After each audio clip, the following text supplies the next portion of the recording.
चे उमेदवार जाहीर करण्यात आलेले आहेत। दुसरीकडे शिंदे गट आणि अजित पवारांच्या राष्ट्रवादीकडून अद्याप उमेदवारांची घोषणा झालेली नाही।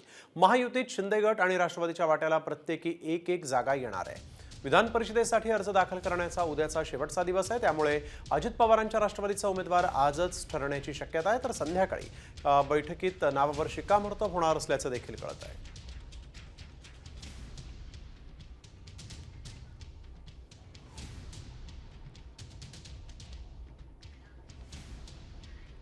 कॉमस्कोर नुसार आता isakal.com आहे देशातील नंबर 1 ची मराठी न्यूज वेबसाईट। प्रत्येक अपडेटसाठी isakal.com ला नक्की भेट द्या। चे उमेदवार जाहीर करण्यात आलेले आहेत। दुसरीकडे शिंदे गट आणि अजित पवारांच्या राष्ट्रवादीकडून अद्याप उमेदवारांची घोषणा झालेली नाही।